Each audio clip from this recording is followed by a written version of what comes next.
Michael Shailu, మీ నాన్నని తెలియకుండానే పొడి చేశానే, నన్ను క్షమించు. పెద్ద తప్పే నాకు తెలుసు మైకేల్, కానీ నువ్వు పొడవడం ఊరంతా చూసింది. ఒకవేళ ఎవరైనా సాక్ష్యం చెప్తే జీవితమే ముగిసిపోతుంది. అలా అని ఎవ్వరూ చెప్పరే, కానీ నేను మీ నాన్నని పొడి చేశాను. ఎందుకు ఇప్పుడు ఏడుస్తున్నావు? మా నాన్న ఏమైనా చనిపోయారా? బతికే ఉన్నారుగా. ఇక మనం ఇక్కడ ఉండొద్దు. ఎవరి కంట పడక ముందే దుబాయ్ వెళ్ళిపోదాం. ఇలాంటి పరిస్థితుల్లో మీ నాన్నను వదిలి ఎలా వెళ్ళగలం? చూడు మైకేల్, మా నాన్నను చూసుకోవడానికి మా అమ్మ ఉంది, నిన్ను చూసుకోవడానికి నేనే ఉన్నాను. నువ్వు నన్ను ఒక తండ్రిలా కాపాడుకుంటావు కదా మైకేల్. చూసుకుంటానే. రా, త్వరగా వెళ్దాం, ఇక టైం లేదు.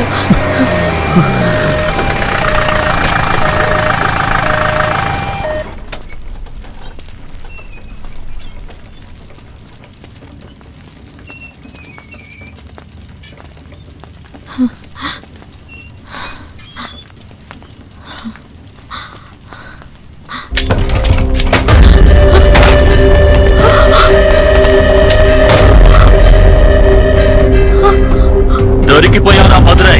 ఏంటి తమాషాగా ఉందా? నువ్వు చేసిన హత్యలన్నింటికీ ఒక ముగింపు చెప్పబోతున్నాను రా. శంకరయ్యకి తెలుసా? ఆధారం ఉందా? ఏంటి సాక్ష్యం? సాక్ష్యం ఉంది. సాక్ష్యం ఎవరు? చూస్తావా?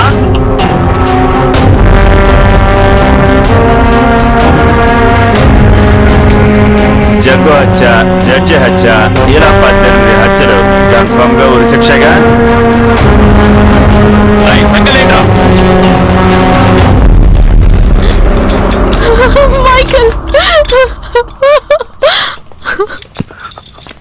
ఒక్క నిమిషం మాట్లాడొచ్చేస్తాను.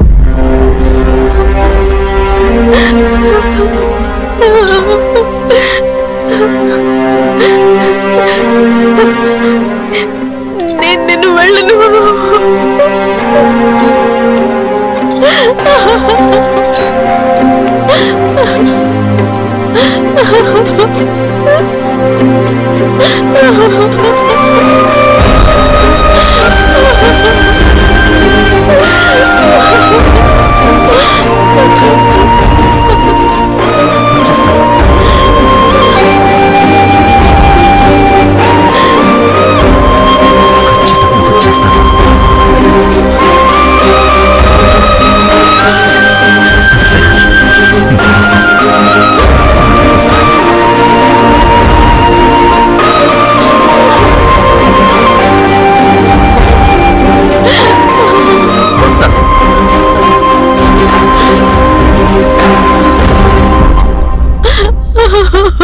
శైలు, గుర్తుంచుకో, ఖచ్చితంగా వస్తాను.